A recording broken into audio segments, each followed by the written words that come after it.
And if you're surfing on the internet, might I suggest you go to bassgiraffe.com. That is where you will read the bloggings of our next guest here on Daytime Today. Please welcome, returning to the show, Erica Klutstra, who is the blogger. Is that what you call yourself? The blogger? Sure. The motivator, the reviewer. There's a lot of things that you do on your blog. And I certainly applaud you for not only, mounting a blog like that, too, keeping it up to date, something that a lot of people think about doing, but for you, you actually made it happen. How long ago?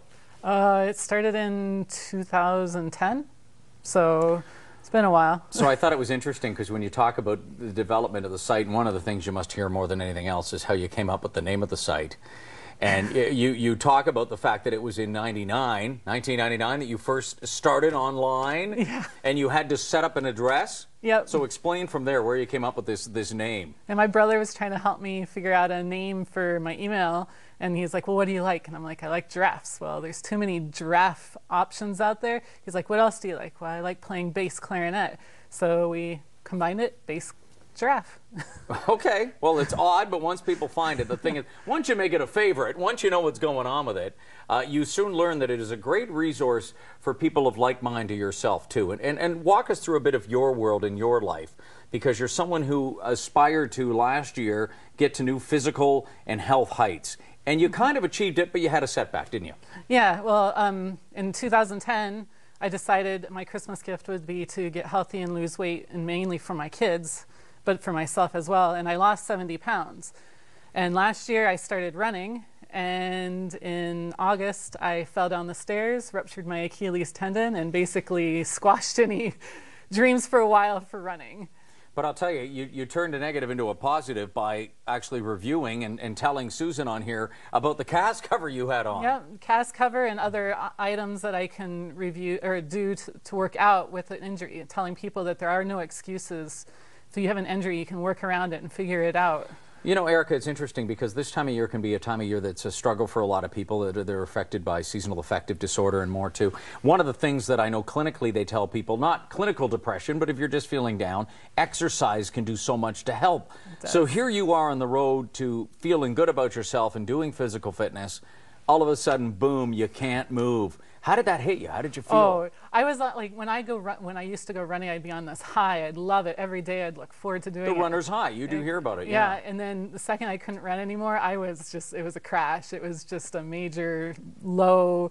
Didn't think I could do anything anymore. I just wanted to lay in bed. So now that I'm back doing I'm doing biking now. I can't run yet. But okay, stationary bike. Stationary bike, okay. And my mood's back up again. I'm feeling happy again. So where do you sort of set yourself? And part of the blog is you telling your story, but I guess through that, people can look and go, you know what, I've gone through the same thing. I feel the same thing. Where are you taking us for this year? What is sort of your goal set out for this year? I'm focusing a lot on family for fitness and health. Because people think, well, I need to be healthy myself, but right. It's a family ordeal. If you're only one in your family trying to get healthy and fit, you're going to fail. If everyone else around you is doing it, then it becomes an easier project to do together, and then you grow up, your kids grow up knowing how to be healthy and fit. And I noticed on Bass Giraffe you talk about your goals for the year, and one of them is the family. I mean, that's one of the real things, right? To spend time with them and lead by example. Right, exactly. And it's been great. My kids have seen a difference in me, and my daughter goes to school and tells kids that they're not eating healthy foods and stuff like that. But it makes me feel good knowing that she recognizes that, you know, maybe a cookie isn't the choice, an apple's better and stuff like that. Right. Well, I'm glad you mentioned nutrition because I know you brought with you one of the supplements. There are so many out there that we hear about. Right. What made you choose this one, and did you like it? Do you like it? I like it. This is Energy and Endurance. It's by Beachbody, and in fact, Beachbody had sent me a sample bottle before. Okay. And a lot of energy drinks and energy stuff gives you that like quick energy, and your heart races, and then you crash. Right. Caffeine is guilty of that sometimes, right? With this, I get my energy, and it lasts, and then it just kind of goes away. Like it doesn't. I don't feel the high and then the down. I get the energy, and then I'm good. I'm not wired all day, but I'm just... So, Erica, would you have this before you work out or yes. at the end of the work? That's where I get confused sometimes. You drink about a half hour before you work out, and you can either do 1 scoop or 2 scoops. It depends on how hard you're going to be working out. If you know you're going to be out for more than an hour doing something, probably take 2 scoops. So on your blog, Bass Giraffe, I know you sort of keep track of the goings on in your world and your life, but beyond that, and I know when we had Kelly Reeve on, a personal trainer, last week, Susan talked to her about the fact that writing down goals, writing down what's happening is so important. Is that something you do as well? Yeah, I keep a journal. I brought a journal here. It's a food journal, but it's also you write down what you ate and how you felt before and how you felt after. And after a while, you start seeing a pattern. Like if you ate that chocolate bar, you were feeling stressed before that. So then those triggers, you realize, oh, you know what? I'm stressed. Let's not grab that chocolate bar. Like try to figure out ways to get through the different emotions. And sometimes you don't realize them until you're writing them down.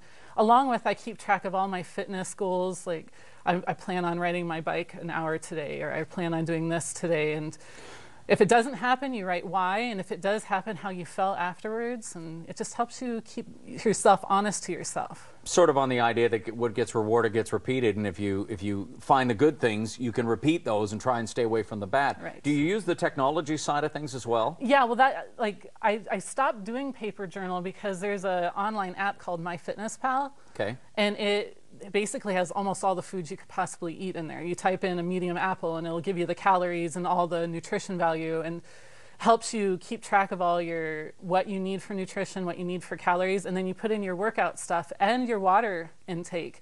So it helps you keep track of all the important parts of... That's good.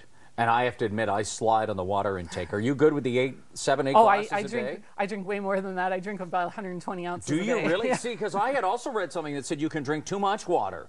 You can almost go too far the other way. If you're working out hard and you're sweating you're burning it off. you need you're to have sweating all it off. So you're using technology, you're keeping a log of it all, and is this a path that you hope to get to a certain goal this year? Are we going to see you back trying to run? I mean, it's health dependent, right? Yeah, I'm waiting for doctor's approval before I can run, but my goal is in October to try to run the 10K at Oktoberfest. That was my goal this year before I got hurt, or this last year. So that's my new goal, is to just try to get back to where I was a year ago. But you've got to feel good about just, you know, something's better than nothing. And every time you make a little road along there too. Plus, you are proud to be part of a group that you wanted to be part of, right? The Mamavation group. I got to give a shout out to them. Yes. It's a that's another important part of health and fitness, is being connected with people that are like-minded with you. So you can share experiences. Share experience and encourage each other. Which is what I think Bass Giraffe is good for people to log on, have a look at your little blog online too, and at the same time find out reviews, information, be motivated and more. Thank you for coming on and sharing today. You. All the best. Thank you. One day we'll be running together. There we go. Yeah. We'll be back with more of Daytime in just a moment.